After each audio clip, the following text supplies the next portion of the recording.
Recipe video Instagram standards ತಕ್ಕನಂಗಲ್ಲ, ನಮ್ಮ ಮನೇಲಿ ನಾನು ಮಾಡೋ ಸ್ಟೈಲಲ್ಲಿ ನೋಡೋಣವಾ, ಬನ್ನಿ. Hello busy people.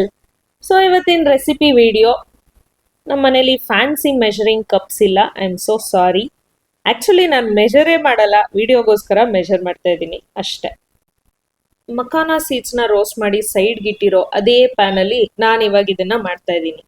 ಆಕ್ಚುಲಿ ಏನ್ ಮಾಡ್ತಾ ಇದ್ದೀನಿ ಅಂತ ಹೇಳಿಲ್ಲ ಅಲ್ವಾ, ಇದ್ರ ಹೆಸರು ನನಗೂ ಗೊತ್ತಿಲ್ಲ ಗೈಸ್. ನಮ್ಮ ಮನೇಲಿ ಮಿಲ್ಕ್ ಪೌಡರ್ ಇರೋವಾಗೆಲ್ಲ ನಾನು ಮಾಡೋ ಸ್ವೀಟ್ ಇದು, ಅದನ್ನ ನಿಮಗೆ ತೋರಿಸ್ತಾ ಇದ್ದೀನಿ. ಪ್ಯಾನ್ ಬಿಸಿ ಆದ್ಮೇಲೆ ಸ್ವಲ್ಪ ತುಪ್ಪ ಹಾಕೊಂಡೆ. ಆಕ್ಚುಲಿ ಸ್ವಲ್ಪ ಜಾಸ್ತಿನೇ ತುಪ್ಪ ಹಾಕೊಂಡಿದ್ದೀನಿ. ತುಪ್ಪ ಹಾಕೊಂಡ್ಮೇಲೆ ಹಾಫ್ ಕಪ್ ಮಿಲ್ಕ್ ಆ್ಯಡ್ ಮಾಡ್ಕೊಂಡಿದ್ದೀನಿ, ಹಾಫ್ ಕಪ್ ಶುಗರ್ ಆ್ಯಡ್ ಮಾಡ್ಕೊಂಡಿದ್ದೀನಿ.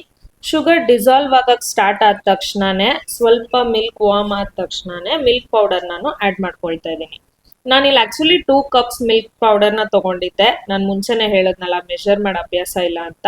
ಅದಕ್ಕೆ ಇಡಿಸಿದ್ದು 1.5 ಕಪ್ ಅಷ್ಟೇ. ಸೊ ನಿಮಗೆ ಮೆಷರ್ಮೆಂಟ್ಸ್ ಬೇಕು ಅಂದರೆ half cup milk, half cup sugar and 1.5 cup milk powder. Milk ಪೌಡರ್ನ ಸ್ವಲ್ಪ ಸ್ವಲ್ಪನೇ ಆ್ಯಡ್ ಮಾಡಿಕೊಂಡು ಲಮ್ಸ್ ಫಾರ್ಮ್ ಆಗ್ದಿರ ಚೆನ್ನಾಗಿ ಮಿಕ್ಸ್ ಮಾಡ್ಕೊಳ್ಬೇಕು. ಒಂದೇ ಸಲ ಹಾಕಿದ್ರೆ ಲಮ್ಸ್ ಫಾರ್ಮ್ ಆಗಿಬಿಡುತ್ತೆ. ಇದು ಈಸಿಯಾಗಿ 10 to 12 ಮಿನಿಟ್ಸ್ ತಗೊಳುತ್ತೆ ಗೈಸ್. ಒಳ್ಳೆ ಆರ್ಮ್ ವರ್ಕೌಟ್ ಅಂತಾನೆ ಹೇಳ್ಬೋದು. ಸೊ ಚೆನ್ನಾಗಿ ಸ್ಟಿರ್ ಮಾಡ್ತಾ ಮಾಡ್ತಾ ಮಾಡ್ತಾ ಅದು ಸಾಫ್ಟ್ ಸಿಲ್ಕಿ ಕನ್ಸಿಸ್ಟೆನ್ಸಿಗೆ ಬರುತ್ತೆ. ಆ್ಯಂಡ್ ಒನ್ ಮೋರ್ ಥಿಂಗ್ ಸ್ಟಾರ್ಟಿಂಗಲ್ಲಿ ಹೇಳಬೇಕಿತ್ತು, ಐ ಆಮ್ ಸಾರಿ, ಸ್ವಲ್ಪ ತಿಕ್ಕಾಗಿರೋ ಪ್ಯಾನ್ ತೊಗೊಂಡ್ರೆ ತುಂಬ ಬೆಟರ್.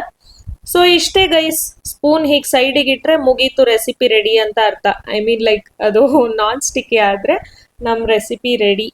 ಸೊ ಒಂದು ಬೌಲಿಗೆ ಚೆನ್ನಾಗಿ ಅದನ್ನು ಟ್ರಾನ್ಸ್ಫರ್ ಮಾಡಬೇಕು. ಚೆನ್ನಾಗಿ ಅಂದರೆ ಏನು ಬಿಡ್ದಿರ ಟ್ರಾನ್ಸ್ಫರ್ ಮಾಡಬೇಕು.